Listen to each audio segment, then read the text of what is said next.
Our next guest in Barometer has played at Electric Picnic, has sang vocals on Dutch trance music and hails from just over in Galway.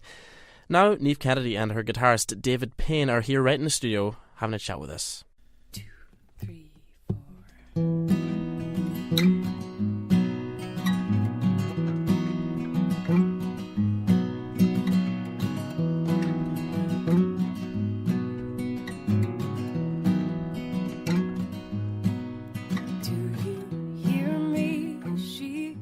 I'll just get back straight into business here. So, you played at the Oxjam stage at Electric Picnic.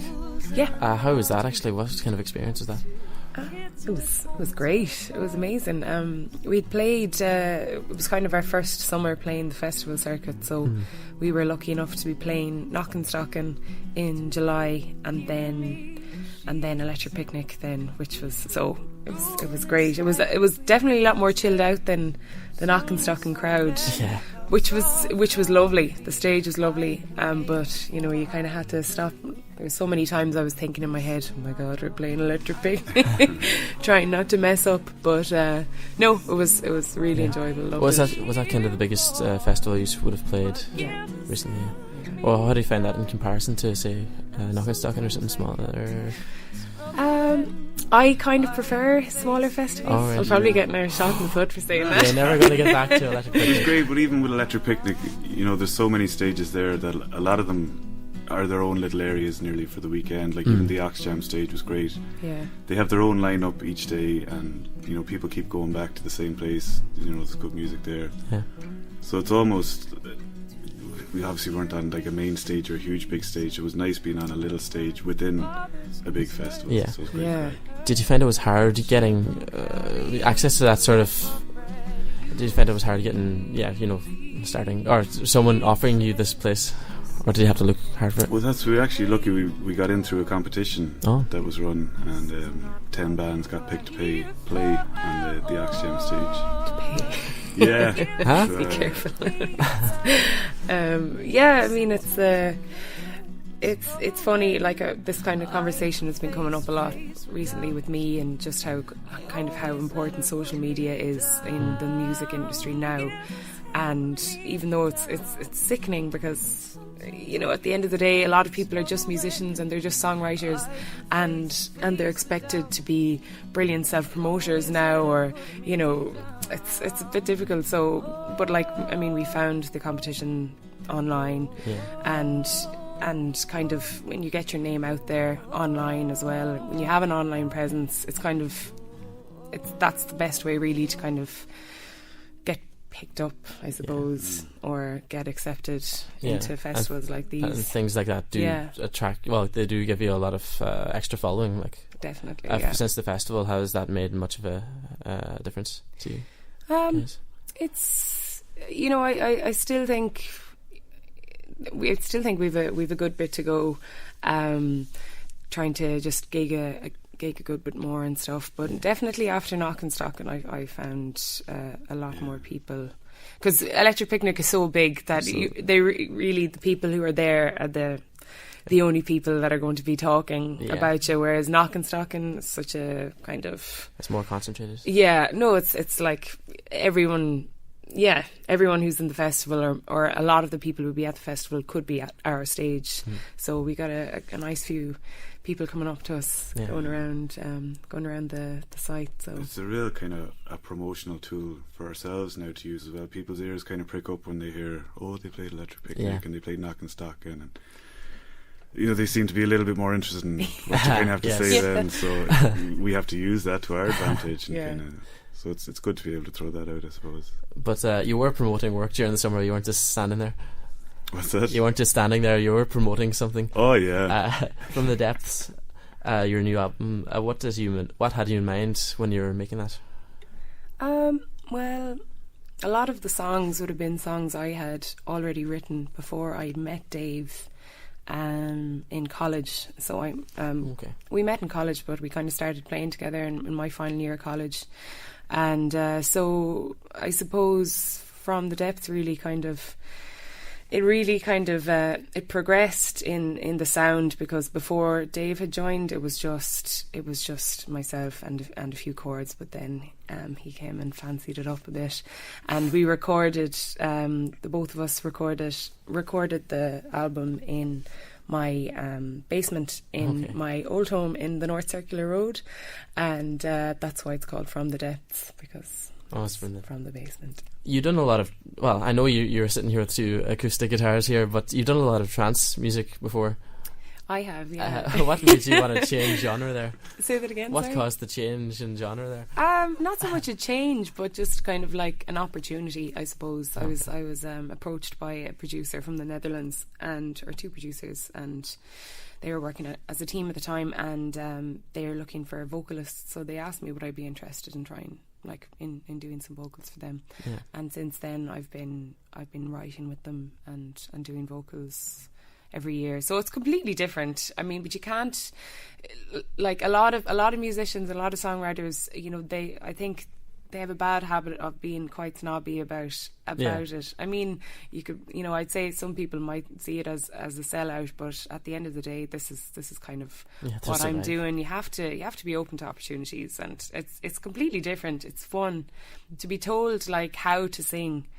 You know, to sing a certain way. The first time I went over there was very funny. Like, stop doing all that vibrato. Like, what? I didn't even realise. You know, it's, you know, when somebody really zones in on your instrument, or like my voice, it was really strange. But it's very fun. I love it. Well, so, you have both aspects now, anyway. Exactly. You're listening to Barometer here on DCU FM. Right now on the show we have a very special guest on the line. She's a successful actress, having parts in the Star Wars franchise, Pulp Fiction, The Commitments, and TV series like Pramface and Shameless. She's also an accomplished musician, and she's releasing her third album. Brona Gallagher is a Derry-born artist, and she's on the line with us now. Brona, thanks very much for chatting to us. And with a list of stuff like that going on, you must be busy. Yes, this has been a very busy few months, Ryan. We've just released our first single last Friday, and the record went on pre-sales for our May 27th release. So it's just an incredible amount of work, and I think this is the third time I've released my own record on my own label, and you know, the other two times you certainly are aware when you speak to people, you know, post putting a record out, oh yes, it's an amazing, you know, amount of work, but when you're actually back in it again, it really is. It's pyramid size when you're trying to actually schedule, you know, everything to go off at the same time. So I'm a pretty wrecked, but you know, it's a good kind of wreck. You know that you've created something to the best of your ability, and it's just a matter of really pulling the whole scenery up at the one time, you know. I mean, doing that all yourself, it must be really energy sapping, but I mean, your profile must help in that way, would it?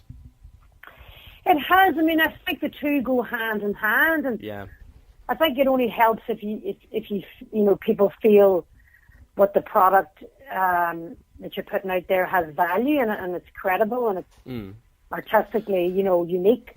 So they've worked hand in hand, and I think it's taken me now, you know, the third album now to really sort of mark the sort of word as a respected songwriter and singer. So, you know, that takes a lot of time. It can happen overnight for some people, and I think it's now people, oh, Brona's a singer as well, and it's not that I'm just an actor. So it's really great that people have received it so warmly, you know, and it's just great. It's very exciting stuff. So being an actress, you know, your IMDb is packed with things. You're a really busy actress. I mean, and you were in Pramface, which is like my brother's favourite show ever.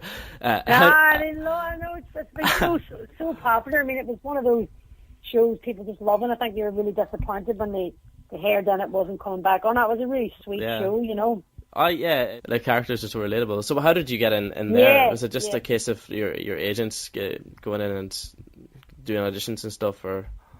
And you know what? They literally just phoned up my agent and asked would I be interested in doing it, and I got, you know, basically an offer from them, really. So I was basically it was one of those easy ones. I was on a job. Headhunted.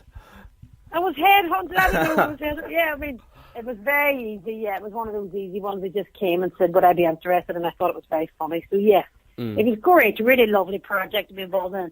And the cast were gorgeous. You know, we all had a great laugh. Yeah, it was great fun. Yeah, and then being on the commitments as well, that's like something that stands to you forever. Do you ever get tired of being asked about it?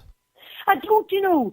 I mean, I think you get people sometimes, you know, if you're out and about and, you know, if you're socialising, and sometimes people get a bit excited about it if, you know, if you're in a pub or something. But usually, you know, over the years, I mean, I'm extraordinarily aware of how lucky an opportunity that was. It came my way, and I'll be forever appreciative of it, and the friendships that I have for it, lifelong friendships that grew out of it. So when I hear people speaking about the film and how much it meant to them and how much it was part of their life or something hugely important happened around it, you know, you must stand back from that, and you're just an actor that's in it, and you must have respect for that, you know, because it really is one of the best films, you know, that has ever come out of Ireland anyway. And you know, I think globally it's one of many people's favourite movies. So I mean, I'm, you know, the Commitment has a life of its own. We're just the actors and the singers that were in it, but no, I never really get sick of it, no, because I know the magnitude of it and the sort of heritage brand that it is, you know. Yeah. I know you were in Vicar Street playing along with Glenn Hansard there last during Christmas. Do you keep up to date with your former cast members there? Oh goodness, yeah. Myself and Glenn are great friends, and Maria and Angeline, and they are the guys that I would see most. And then Phelim and myself have done some shows there last year. Phelim played some sax on the shows that we did, and before we finished the record. So yeah, we're great buddies, very special time. And then we lost our gorgeous Joey the Lips there recently, Johnny Murphy. So I seen another few of the guys at the funeral. So that was a very sad day because he's sick for quite a few years, but a relief as well. Yeah, so you know, it was a very special experience, you know. And you haven't got any mad anecdotes about them, or? Oh, how long have you got? Wait till you write my book, Ryan. We'll all be in that. Well, we can expect that then. So very much so. Very heavily edited. That's it. Sure. We'll look for the uncensored version. So, are you going to take a little break from all that acting now when you're promoting your album, or are you going to try and balance it all together? They both sort of balance out. I mean, one looks after the other in a sense, because I run the record company myself. So, you know, I have to work, and until we have a gold disc in our hands, I have to keep working to keep it all going. But no, I mean, I'm very lucky. I've got very good agents that are very helpful and supportive of the music. So they really do try and make it all work and intertwine it in, you know. So it's great. It's really they're a good team. I'm very lucky. I have a great team of people that believe in it and work on both sides of the film. It's good when you're in a good kind of environment like that as well. Going on to like growing up in Derry in the 70s and 80s, that's got to be some sort of experience, you know. Yeah, I mean, it was obviously a very, very difficult, very painful time for all the communities involved, you know. And I feel I was very lucky. My parents were very very protective of us during the times it was very difficult, and they really did try and find things in the city that we could go to that, you know, were going on, because obviously it was a city torn by conflict, so there was very little for children to sort of get involved in. You know, there was obviously the Irish dancing community, and that was amazing, and still is there, and there was the local theatrical world, which I was obviously sort of, you know, involved in, and great sport and stuff as well, running clubs. So yeah, my parents, you know, they were very delicate about the whole thing. So I was just very lucky. I did get involved in a lot of amateur dramatic stuff, and then and records. You know, my parents are great collectors of music, and they've always been huge soul fans. So that was my real escape, to just get into the records, you know. So yeah, it was tough times, you know, and thank goodness they're behind us now. You kind of hear that a lot. That it's kind of a lot of great culture comes out of such hard times in places, you know. Would you say that? Oh, very much so. Yeah. Very much so. And I think, you know, people need expression. They need, you know, the worlds that are opened up by art and, you know, music and poetry and literature all come under that umbrella, and art itself, painting itself, So, yeah, I really do. I think that there's a deep, deep release and connection to any struggle or conflict or depression or repression. You'll often find that there's a huge outburst and surge of expressionistic work after people have been through a very difficult time, So that's always been something very close to me. My parents were very much, aware of what art was coming into the city as well. And we were regularly down at the fantastic Orchard Gallery that was in my study, and anything else that was going on. They've always been, just great supporters of local art and galleries that manage to survive in the tough times. So, it's great. I was very lucky. That's it. I mean, my parents would never go near an art gallery. The music scene in Derry is looking pretty busy now, so the kind of legacy seemed to kind of keep going since then. Well, I think the definitely, I mean, and the introduction of technology into people's homes, and the fact that you can make a record in your room, and you can promote it from your room. I mean, you can run things from one phone or one, computer. That's made it incredibly accessible, and young artists are able to get out there. And, the groups like Other Voices and stuff coming to Derry recently in the city of culture, that was an amazing opportunity for young bands like Ports, and they really sort of shine, and, bands that really do have something special, because there's so many bands, and, sometimes not all the great talents get the recognition that they do, and Well, yeah, it's kind of hard at the same time, because now that everyone can do it, it's kind of reaching saturation. Well, yeah, I mean, it's saturation of a lot of not great stuff as well, And that's true. We are in a world that has changed so much, and the record industry has changed so much, and you've got people like Little Mix and One Direction, and other young X Factor graduates, coming through that are selling, millions of records, and you can't do anything but acknowledge that that's the way it's turned, and that's the way it goes. But then you've also got other fantastic bands that are coming from their own college and their own world of music, and I'm going to see that fantastic band Lucius tomorrow night from Brooklyn, and they're all Berkeley College students, and created their own sound and their own music and their own productions. And thank goodness for bands like that keep you, because always capitalism is going to take over in the capitalist world, and you're going to have people that will create supposed music out of a product that we know has come from art itself, but it has now it has been hijacked by the corporate world, and always sort of was going that way from the sort of 70s onwards, But again, there are still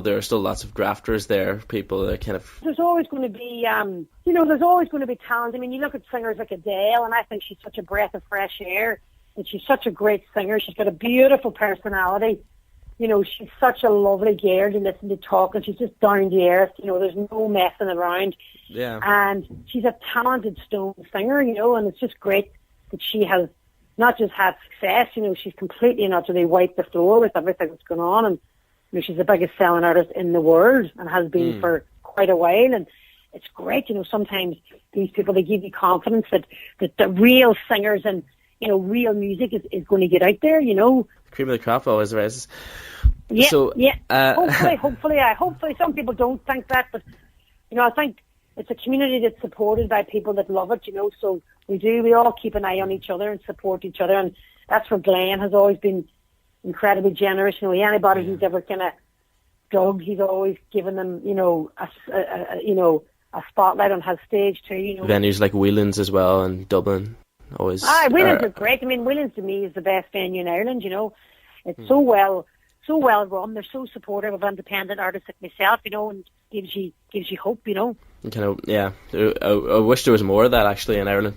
There is. So there's a lot of great bands, that have done really well, that will come back to you and say that, this is because of this venue, give us an opportunity to give us a support. So there's a lot of good venues like that around the country, and there's a lot of great people as well, Yeah. So when you're trying to get into music and everything like that, who would your inspirations have been? All of the soul stars. I mean, been more sort of the production side of stuff, like Jerry Wexler and, Yeah. you know, great Jerry Wexler from Atlantic Records, Tom Hall, you know, from Fame Records in Alabama, Yeah. and a lot of the great producers, Quincy Jones, Phil Spector would be a big one, and Shadow Morton. Yeah. You know, a lot of great 60s producers. That would be my inspirations, and bands like the Shangri-Las, Gary groups like that. Yeah. And Just really, you know, really brilliant 60s and 70s productions, and you know, then, you know, Morty Home, yeah. you know, bands like San Lizzy, you know, and the Undertones and stuff like that. They were the bands I would have grew up listening to, you know, Yeah. and so the soul artists. will this all kind of bleed into Gather Your Greatness? Yeah, very much. Well, I mean, the 60s sound is definitely there, that Shadow Morton production, and the Phil Spector word, and Enrico Morricone as well. There's a huge sort of, Yeah. you know, swipe of his sort of word in the mix. So, yeah, it's very much influenced by people that I've grown up listening to, yeah. And then our own sound that's developed now, sort of 3 records in, you know. You know, the Roxy music legend Brian Eno worked on it too. Yeah, Brian is an old friend, and Brian worked on the record, which was fantastic. He sang some great backing vocals on it, and he sang and played on the first record as well. And Yeah. he's great. He's always been a huge support and a very kind friend, yeah, and very he just helps when he can, you know. Yeah. He just sort of comes in and does it. I would never sort of ask. I'd never cross that line, but he digs our groove. Yeah, you're well acquainted, like you know each other inside out, I'd say, at this stage. Aye, he's great. He's great, really great, yeah. And when are you going to be playing in Dublin, actually? We're going to play Dublin on Whelan's at June 17th. Yeah. Well, we'll look forward to you then. So, Thank you so much. Brona, thanks very much for coming on to the show today. Ryan, you're so welcome. Thanks for ringing, and we'll speak to you soon again, and hopefully see you at Whelan's. Brona Gallagher there, and she released her single Crimes ahead of the launch of her new album Gather Your Greatness on May 27th. We're going to head for a break now, but don't go anywhere.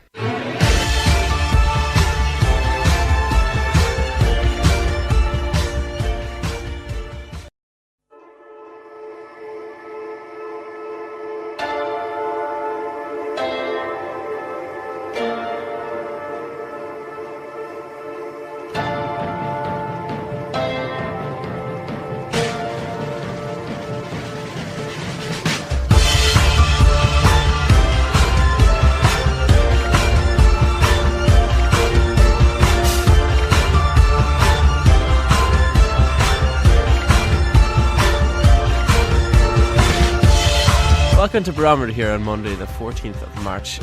You mightn't have been expecting anything to be happening this week because it's reading week. Who's going to have anything here? But we went the extra mile for you because we have an interview with Mr. Gabriel Pascal Blake from Four Foresters, and he's in the studio with us now. Yeah, man, what's the crack? Thanks for coming in to us today, actually. You're welcome, hey. It's called My Father the Undertaker. My father actually is an undertaker, Pascal Blake, up in Donegal. Right. And I think it's just sort of about like an undertaker's perspective, I suppose. Because I don't think there's many undertakers who are songwriters, so I thought I'd give it a go to show people that perspective, I suppose. I'll give you a blast of it now.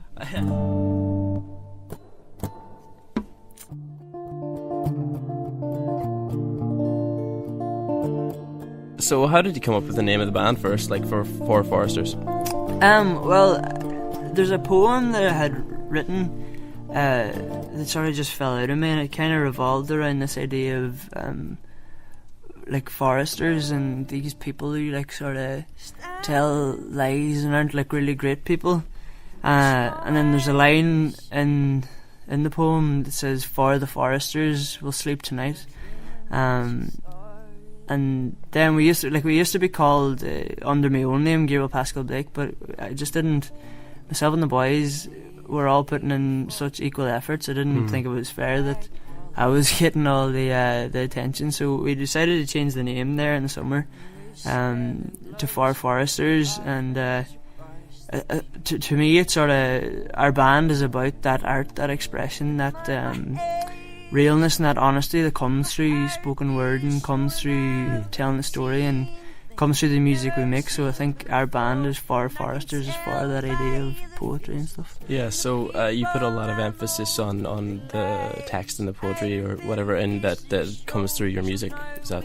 Aye, definitely. That'll be a huge thing for me, because I think as an artist or like a musician or a songwriter or a poet or an author or anything, you've so much time that you can like talk about how you feel and like get your views across. Like, I mean, humans by nature just want to talk and want to express themselves. So I think like even if you're doing a pop song and it's like 3 minutes, 2.5 minutes, I think that if you're using those few minutes of time not expressing yourself and not talking about something really, you're sort of wasting your time, because there's a lot of people like who will listen to you. Of course, you need to have pop and you need to have stuff about shaking asses and that. But, like for me, that's just not what I'm looking for. Yeah, everything got a little deep here.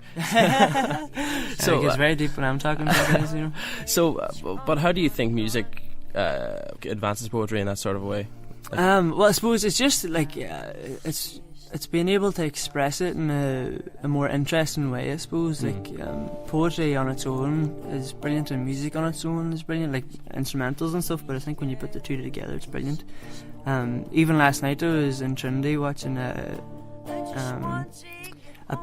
play sort of thing about the Rising and that, and a girl recited September 1913 by W.B. Yeats, and she had like a violin in the background, and I just thought it was brilliant. It made me think of definitely trying to incorporate stuff like that into my own music.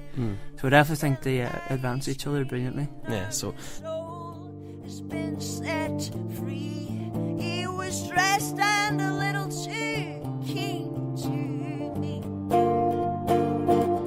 Oh, to meet and love.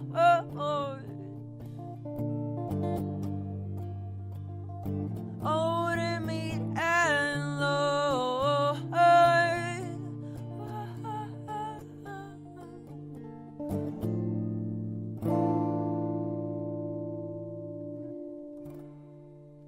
amazing. Thank you very much. Cheers. What did your dad think when he heard that? He likes it because he's kind of like myself. He likes to be talked about. He was into it. Yeah. And how long did it take you to write that? Actually, did it take much? No, when I started songwriting, it came very quickly. Like, I don't think if it was 2 days, that'd probably be the height of it. Like, oh wow! Because at the start, I sort of wouldn't let myself stop writing the song until it was finished. Whereas now, I think it takes it could take a month for a idea to progress to what it ends up being. If you know what I mean? Yeah. I don't know which is better. I don't know if it's better thinking about it a lot of the time or just getting it done, but definitely when I started writing, it just came out of me very quickly. Yeah, it's hard to close things off as well, so it's good when something like that happens. Definitely is. You mentioned there earlier about the people in Donegal that are starting to about the explosion that's kind of happening in Donegal. Like Soak in their thousands, yourselves, our native states. What do you put that down to, all this growth? Hard work and not letting not quality control, sort of like not letting yourself play unless it's absolutely brilliant. Okay. Like, I mean, in Donegal, we're kind of closed off with regards to the music industry. Like, there's not a wild lot of ears on Donegal, if you know what I mean. Right. So you really, really have to work and be good to be listened to. If you're not good in Donegal, it's very quick to see. Like, not that there's anybody bad in Donegal. Naming any names? No, because there's not. We're all brilliant. Like, no, but honestly, like it just, and you're surrounded by such brilliant music all the time too. Like, Connell's actually plays in another band with his two twin brothers called Clans, and like they're just this unbelievable shoegaze, like post rock band. It's just with all this reverb and it's brilliant. Like, and then you get the boys like In Their Thousands and then Rosie Kearney, and there's just so much different stuff going on. That's one of the reasons why we set up that collective that we're signed to now, Andromeda Artisans. Yeah, it's to sort of show Ireland and the world what is in Donegal, because there's just so much brilliant music there that's not really been listened to, because it's sort of been shut off for so long. It's had so much time to grow and become what it has become. So I think sort of the fact that a lot of artists are sort of shut off in Donegal, it means that they've had to become really good to be heard, and I think that's why it's just so good and so authentic. And you've had to grow your own following there as well. Like exactly, you've learnt every side of it. You learned the music business and the publicity and everything from being that side. Yeah, and you know, in Donegal there's kind of a limited number of places to play. Really, you've kind of had to go elsewhere, haven't you? Well, it sort of did happen that way. There's brilliant places. There's in Donegal, the Green Room would have been somewhere we would have played off when we was in Letterkenny, in our hometown. And there are loads of places in Donegal for original music, but I think sometimes there's not as much of an interest as in the cover scene in that, you know, in the country scene.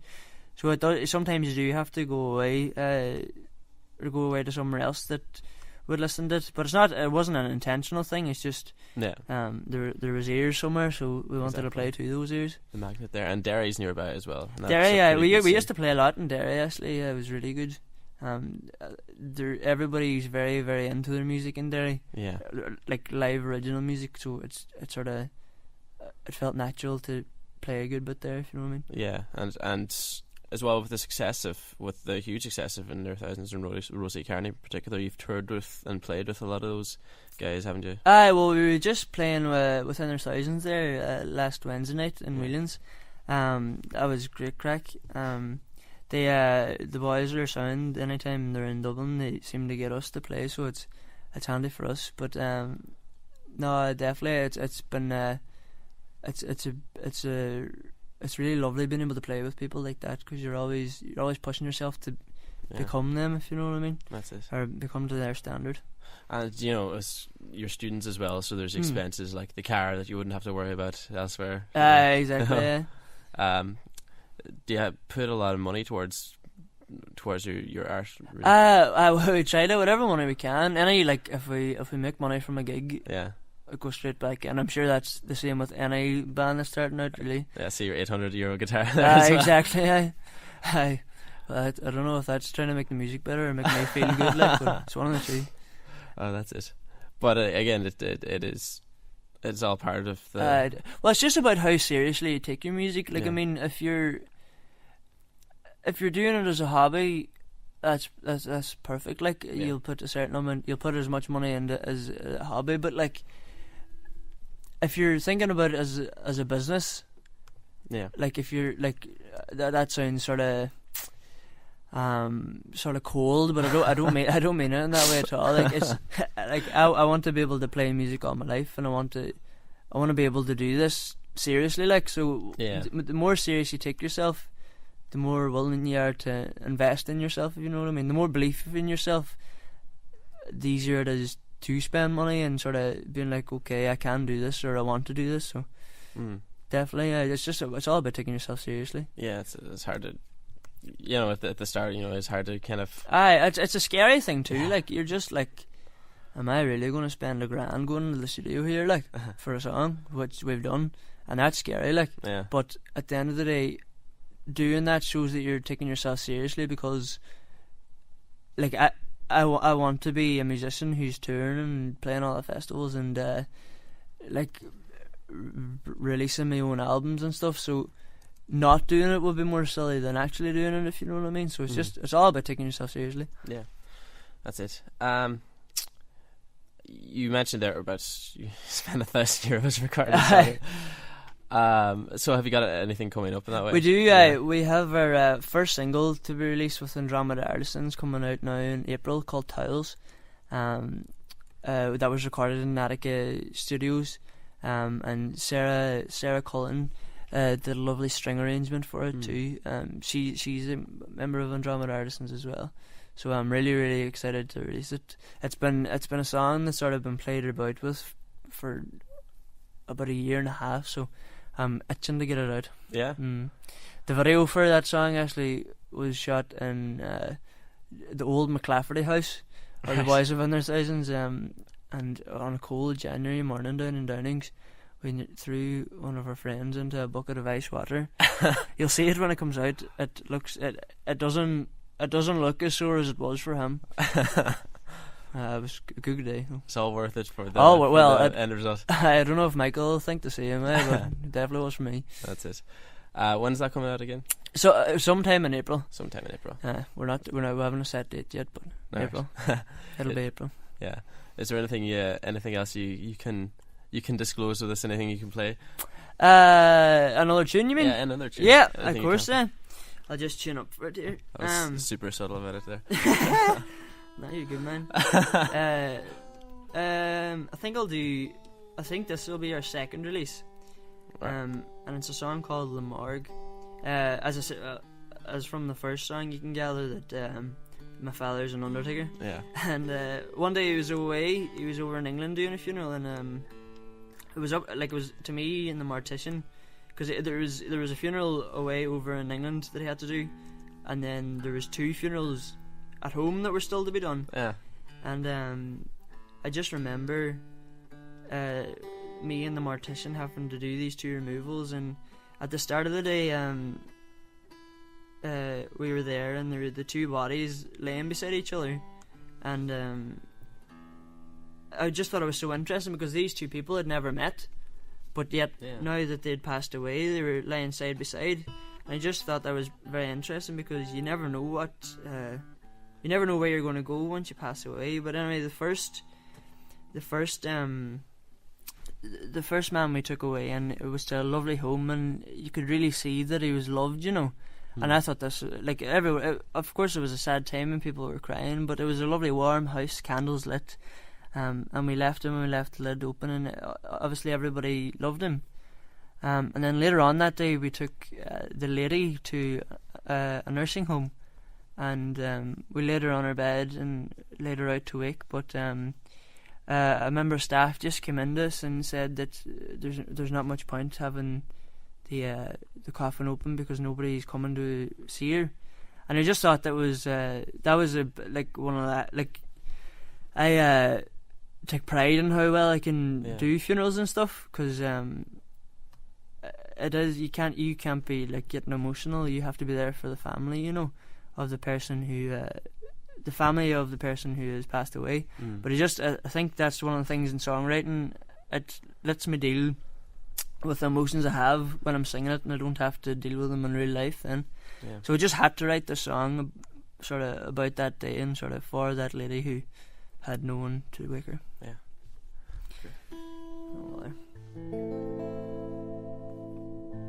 This is called La Morgue.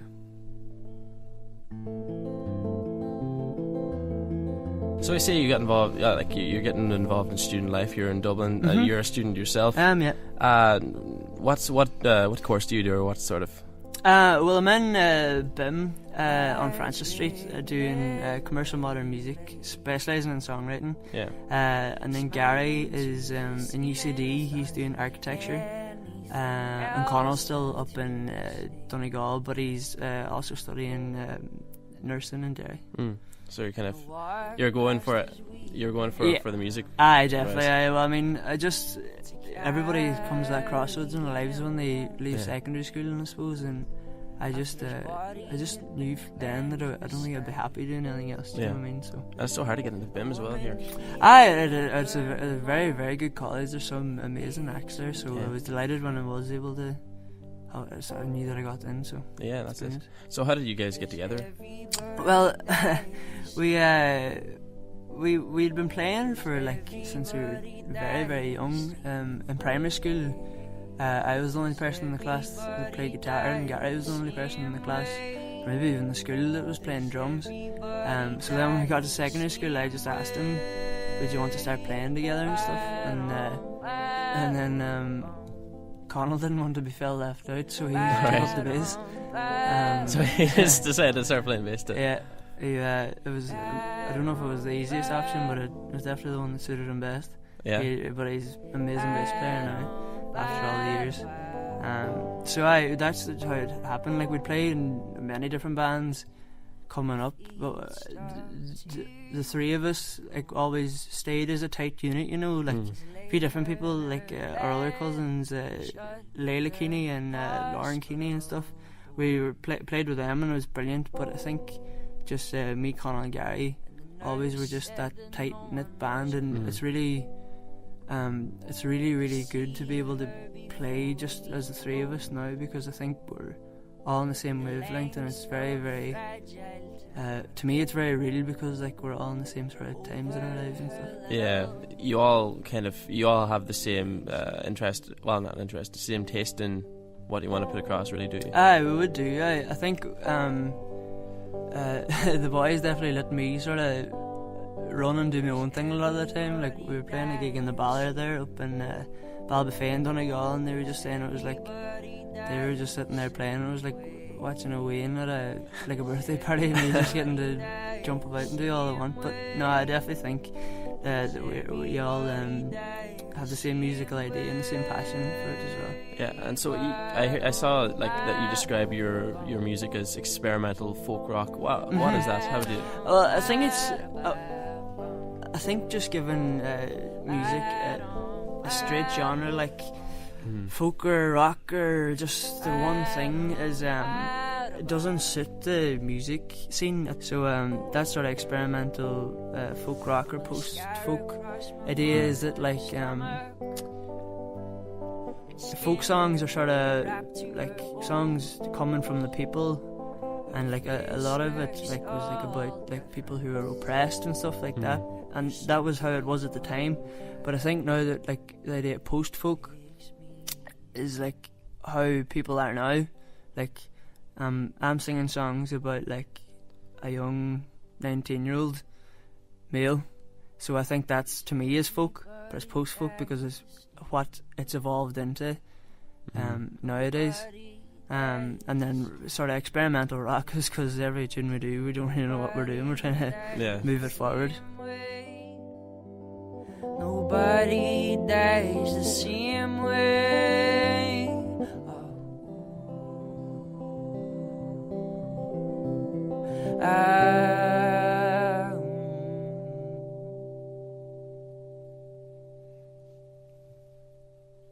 Isn't. Thank you so much. Yeah, I mean, it's a much more productive way to deal with this stuff than taking it home and not speaking about it and not thinking about it. Aye, definitely, and that's sort of getting back to what I was saying earlier about like the sort of the luxury you have of being an artist is you can actually talk about that stuff and deal with it, like, because I mean, like, it's not something that I'd be like thinking about all the time, you know, but like it is a brilliant thing to, as an artist, to be able to just take it away and write about it and then play it, and when you play it you deal with emotions and then you can get on with the rest of your life, you know what I mean? That's it. And like a lot of people say that that my lyrics are very dark and stuff, but I don't think I'd be a dark person, like, if you know what I mean? No, I think that when I deal with it, I deal with it in the music and then it's done. I think with the subject matter you've kind of dealt with it in a kind of not even a negative way, a positive way, like. Oh well, thank you very much for that. I hope that is the way it or is goes. that what you were trying to? I know, definitely. I don't like. I think that you hit the nail on the head there. Like, I think it's definitely. I'm not singing about. Well, to me, I'm not singing it about in a morose way. I definitely am trying to just think about it in like a sort of a normal way, not just think of sort of death as this terrible sad thing that happens, but more deal with it, because you don't really deal with it, like. And it's such an Irish thing as well. So true. Yeah, I definitely, especially wakes and stuff. Yeah, very Irish. I was down at your show actually in November last year. You're supporting Under 1000 as well. Brilliant. Like, and you're quite animated, you know, getting up, interacting with the audience, making full use of the space. Like, do you do that often, or do you have to work on that stage presence? I think, well, it isn't something that I always did, but it's something that just came one day. We were playing that song Mexico, and in the LYAT, and I remember just running up the lecture hall like up through the tables and all. And I don't know where that came out of, but it was during a part of poetry that I'd written, and I think ever since I did that, I just kind of latched onto it. It's more of a nervous thing, maybe, because like when I'm doing it, like I know it sounds sort of like if you're nervous, you should be like really inwardly and stuff, but like if I'm like out there in the middle of the crowd giving it socks, like at least I am exposed, like. I'm exposing myself so nobody else exposes me, if that makes any sense. Yeah, that's it. Yeah, it's thoroughly enjoyable though, being that theatrical on stage. Yeah, I do enjoy it. Other people might not. Maybe people might not enjoy watching it, but I enjoy doing it. But it gets your name out there, and people are like, "Who's this lad singing about dead bodies on the stage?" Who is this nutter? It's probably is what they're saying. But I'm sure they're like, it's. Hopefully, it's a good thing. It creates talk and talk. Yeah. You know. That's definitely people talking's good. That's it. And you were in a video the other couple of weeks ago. Was it Rosie Kearney's latest? Yeah. Well, Charlie Dorley, the band Clans that I was just talking about. Yeah. He does a lot of video and stuff as well. So me and my girlfriend Ashley Emma were acting for that video, and it's sort of I suppose is up to the viewer, whatever they want to take from it. But I think my idea of it is somebody losing somebody they really love, and knowing they won't get them back, but holding on to them. As you see in the video, I'm sort of trying to keep hold of this body of the girl in the video and hold on to that idea of being together and stuff. But I suppose even the title of the song, Better Man, I suppose I needed to become a better man before I could do that. I don't know, that's my idea of the music video. There's definitely 100 other ways that it's meant to be thought of. Yeah, everything is open to interpretation. Definitely, and I definitely think that video should stay that way too. But that's just my interpretation of it. Is that the way? And you do a lot of interesting videos yourself, actually, for your own music. Well, we tried anyway. I think, like, I want every part of the like our art, this music project that is for Foresters to be interesting, from our stage presence, from our songs to our videos to our online presence. Like, I think that if you're going to do something, everything needs to be interesting nowadays. Like, because I mean, a lot of the time, being a good musician or playing good songs isn't enough. Like, when it is enough, obviously you don't have to do anything else. But for me, I love seeing a band that have everything. And like have really, like, sometimes like James from Missing Tomorrow's videos are a perfect example, like of the ones that came off Post Tropical there. The videos are as interesting as the song, and they both complement each other and just make them better. So I think that's what we're looking to do anyway. I don't know if we've achieved it just yet or not, I don't know, but it's definitely what we're aiming towards. You're going the right way towards it anyway. So touring plans. You mean you played in Whelan's already? So what's next for you guys? Well, we're trying to get into the festival circuit now around Ireland. That's why we're trying to get their first release out in April, and then maybe try to get that Lomarg, the one I just played, maybe try to get that out in May time, just so we can have a good run at the Irish festival scene. So that's definitely the plans for 2016 for Foresters. Yeah. Have you got any festivals in mind? Like what? Well, hopefully we'll get playing Swell Festival up in Ironmore, Ireland, in Donegal. It is a brilliant handling on the field is what John Muldowney, the organiser, would call it. So hopefully, we'll get, that's the one that we definitely hope to be hitting. But hopefully we'll get all the big ones, the Electric Picnic and stuff like that. Yeah, good stuff. Maybe on the Public Gaelic stage. That'd be good. Yeah. Well, thanks very much to Gabriel for coming into us there. Not a bother, Ryan. Thanks very much to Aidan for running the desk for this. It took a lot of production for this show, and we're going to be back next Monday with the same eclectic mix of arts and culture and film, music, etc., etc. And it's going to be great. You don't want to miss it. It's going to be great. You don't want to miss it. It's going to be great. You don't want to miss it. It's going to be great. You don't want to miss it. It's going to be great. You don't want to miss it. It's going to be great. You